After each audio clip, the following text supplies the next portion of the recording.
Hello, हाय, नमस्ते। कैसे हैं आप सब? फर्स्ट क्लास होंगे। तो आज हम फिर से लेकर आए हैं मोटिवेशनल बुक, वही जीत आपकी, रिटन बाय शिव खेड़ा। तो उन्होंने कहा है आगे कि अच्छी आदतों और चरित्र का निर्माण किस प्रकार करें। शारीरिक और मानसिक रूप से की गई लगातार प्रैक्टिस का नतीजा इस प्रकार है कि संकट के समय में साहस दिखाना, दूसरा लालच के सामने होने पर चरित्र दिखाना, और तीसरा बाधाओं में अवसर की तलाश करना।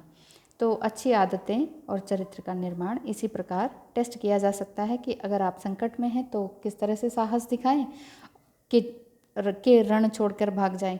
नंबर 2, लालच के सामने होने पर चरित्र दिखाना कि बहुत सारा लालच मिल रहा है आपको, कहीं वहीं ना भागे चले जाएं, पैसों का लालच या किसी भी तरह का लालच, तो वहाँ आपका कैरेक्टर सामने आता है। और 3, बाधाओं में अवसर की तलाश करना, किसी भी तरह की बाधाओं को क्या कहते हैं, जो भी आपका ऑब्स्टिकल्स आ रहे हैं उसमें आपको कई तरह के अवसर मिल जाएं, उसको ढूंढना।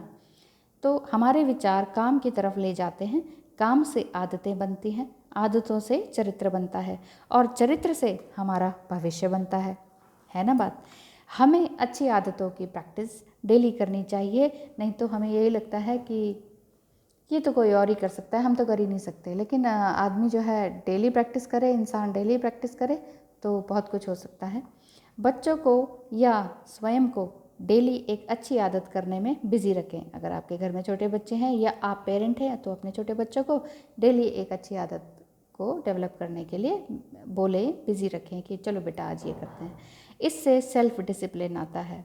आगे अर्ल नाइटिंगेल ने कहा है कि सफल लोगों का राज यह है कि वे उन कामों को करने की आदत डाल लेते हैं जो असफल लोग करना नहीं चाहते और ना ही करते हैं। जैसे सुबह जल्दी उठना, दोपहर में ना सोना, नहा धो के पूजा पाठ करना, मेडिटेशन करना, योगा करना, अच्छी बुक्स पढ़ना, कुछ राइटिंग करना, कुछ डायरी लिखना, कुछ योगा करना, अच्छे लोगों से मिलकर रखना, गलत नार्सिसिस्ट और कार्मिक लोगों से साइड होना, अपनी हेल्थी बाउंड्रीज बनाना। बहुत ज़्यादा बोल दिया क्या? तो फिर ये सब चीज़ें अगर हम नहीं करते हैं तो हमें लगता है कि ये तो भाई सफल लोगों का काम है, हम तो ये अचीव ही नहीं कर सकते। अगर हम करेंगे नहीं, रोज़ एक आदत डेवलप कर लीजिए, नहीं अब तो मैं दोपहर में बिल्कुल नहीं सोऊंगा। एक बार अपने आप को एक चीज़ के लिए तो आदत बनाइए।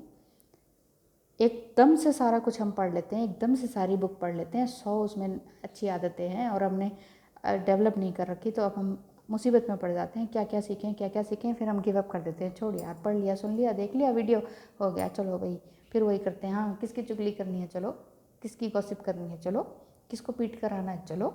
तो यही सारी बातें हैं जो डेली एक अच्छी आदत बनानी चाहिए। नेक्स्ट है ऑटो सजेशन में। अगर आप अपने आप को ऑटो सजेशन देते हैं ना, कि अपने आप से भी तो बात करते हैं ना हम, तो ऑटो सजेशन में पॉजिटिविटी का यूज़ करें। जैसे yes I can do it, yes I can do it. अगर इस तरह से आप अपने आप को बोलेंगे, कई बार तो लगता है नहीं मैं नहीं कर सकता यार, रोज़ मेडिटेशन मेरे बस की नहीं है, रोज़ योगा तो बिल्कुल ही नहीं, बिल्कुल ही नहीं हो सकता, कमर दर्द कर रही है, नींद आ रही है, और दोपहर में तो नींद आ ही जाती है, वो तो नींद थोड़ा सा झोंका तो लेना ही पड़ता है। इस तरह से अगर आप अपने आप को इस तरह से डील करते हैं, टालते हैं बात को, अच्छी चीज़ों को अपनाने से, तो वहाँ गड़बड़ हो जाती है। यहाँ ये बता रहे हैं कि ऑटो सजेशन में आप अपने आप को यही कहिए कि yes I can do it. और विजुअलाइजेशन का भी प्रयोग करें। ये तो आपको पता ही होगा, लॉ ऑफ अट्रैक्शन में ये सारी चीज़ें आती हैं। विजुअलाइज का क्या करें, मतलब क्या दृश्य अपनाएं अपने लिए। विजुअलाइजेशन का प्रयोग करें, 21 दिन की प्रैक्टिस करें, क्योंकि 21 दिन में एक आदत बन जाती है। आप 21 दिन का ले लें, 21 डेज़, यानी कि आपकी एक आदत डेवलप हो गई। एक आदत को 21 डेज़ के लिए कर लीजिए। देखिए, जब आप अपने आप को नया चेंज करेंगे ना, अपनी आदत अच्छी नहीं बनाएंगे ना, तो आपको लगेगा ओहो, इससे मैंने अपने आप को जीत लिया। वहाँ सबसे ज़्यादा खुशी होती है, बजाय कि दूसरों को कंट्रोल करने के। दूसरा कभी कंट्रोल होता ही नहीं, सारी ज़िंदगी बुढ़ापा आ जाएगा, दूसरा कभी कंट्रोल ही नहीं होगा। तो आप एक बार अपनी आदत को कंट्रोल कीजिए। तो 21 दिन की आदत की प्रैक्टिस कीजिए और कमिटेड रहें, तो आप अपने सपनों को असलियत में बदल सकते हैं। ऑटो सजेशन को रियलिटी में बदलें। अगर आपने लिखा है yes I can do it, तो उसको डू इट करके दिखाओ भाई, कि यस मैंने ये कर दिखाया। कोई टारगेट बनाओ किसी भी चीज़ का, पढ़ने का, अगर स्टडी में है तो कुछ पढ़ने का क्या टारगेट बना रहे हैं, कोई सेल्समैनशिप में है तो क्या टारगेट बना रहे हैं, मैं कर सकता हूँ कि नहीं, या फिर दूसरे कोई देख रहे हैं वो दूसरा कर सकता है ना, उसके तो इतने सारे पॉइंट्स बन गए, मेरे नहीं हैं। इसी तरह से टीचिंग में है, डॉक्टर के पेशे में है, लेक्चरर्स के पेशे में है, कोई किसी भी प्रोफेशन में आप हैं तो आप अपने लिए अच्छी आदतों को बनाइए। कुछ अच्छी अपने अंदर की भी आदतें होती हैं, ज़रूरी नहीं है कि बिज़नेस से ही रिलेटेड हो, तो अपने आप को ज़रूर अच्छा बनाने में सहायता करें खुद की, क्योंकि जब इंसान खुद को आगे बढ़ाने में एक कदम बढ़ाता है ना, तो ईश्वर भी उसकी मदद करता है। आगे लिखा है right any suggestion in positive and present manner. कभी भी कमेंट में भी या अपने जो डायरी कहती हूँ मैं वो बनाइए, जर्नल लिखने के लिए कहती हूँ वो कीजिए। तो उसमें अगर आप लिखते हैं, ये मत लिखिए कि ये नहीं हो सकता या मुझे ये नहीं चाहिए, तो ये लिखिए कि मैं आई एम इन हारमनी, मैं अपने हस्बैंड से या अपने पार्टनर से काफ़ी सामंजस्य में हूँ, मैं बहुत खुश हूँ, मैं अपने बच्चों के साथ बहुत खुश हूँ, मेरे पास काफ़ी पैसा है, मेरे पास बहुत सारी खुशियाँ हैं। इस तरह से, ये नहीं कि मुझे खुशियाँ मिले मिले मिले का मतलब ये हो जाता है कि आपके पास उस चीज़ की कमी है, लैक ऑफ एनीथिंग, जो भी आप लिखेंगे तो यूनिवर्स उस चीज़ को पढ़ता है, सुनता है, लिखता है, आपके दिल की आवाज़ को ईश्वर ऊपर यूनिवर्स तक पहुंचती है। इसलिए कहते हैं कि गलत ना सोचें, गलत ना बोलें, गलत ना करें किसी के लिए। तो अपने लिए तो कम से कम पहले गलत ना करें, गलत ना सोचें, गलत ना लिखें।